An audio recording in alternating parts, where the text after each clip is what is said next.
Right, question 10, we have simultaneous equations with a bit difference. We've got to try and combine these somewhere.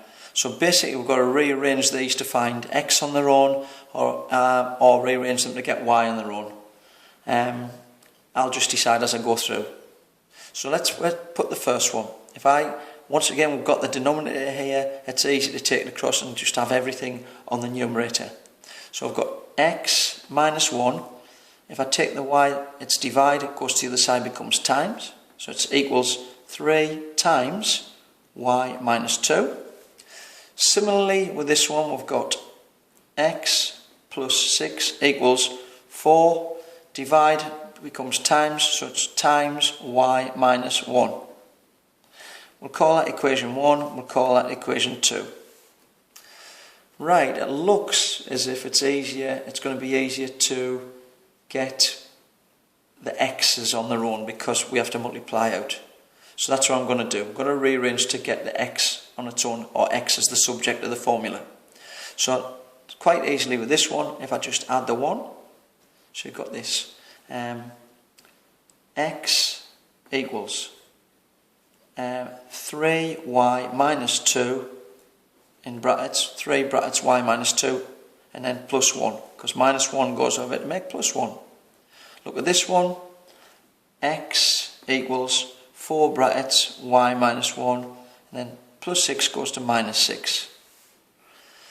Right, we want to try and put this together and simplify it a little bit, so I need to multiply the brackets out. Here, x equals 3 times y is 3y, 3 times minus 2 is minus 6, plus 1.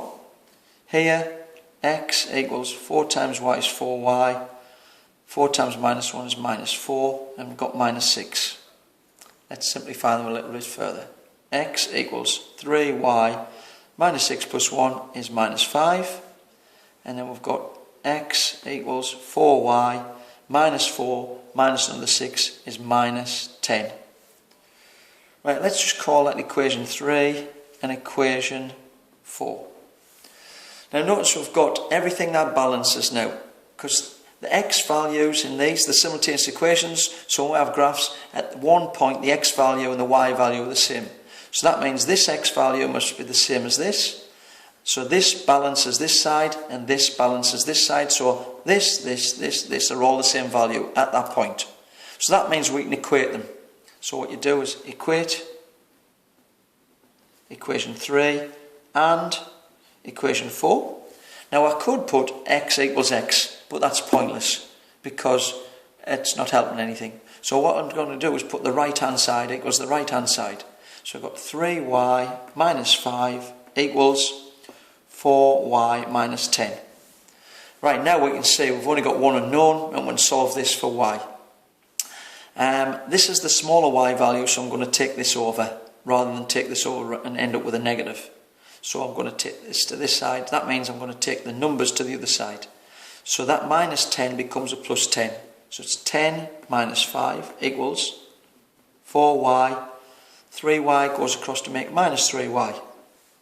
So you can see minus 10 goes to plus 10. Plus 3y goes to minus 3y. Let's simplify this. 10 take away 5 is 5. Equals 4y minus 3y is just 1y or y. So we've got the y value now. Now let's substitute this into one of the other equations. 1, 2, 3 or 4. To me, this is slightly smaller number, so I'm going to put the y value into 3. So let's do that. Substitute into 3. That's equation 3. So whenever you see a y value in this, we'll replace it with 5. So you get x equals 3y, so it's 3 times 5, you can see. 3y and y is 5, and then we've got the minus 5. Let's work that out. X equals 15 minus 5, x equals 10. Let's put them in the answer space. X is 10, y is 5. That's it.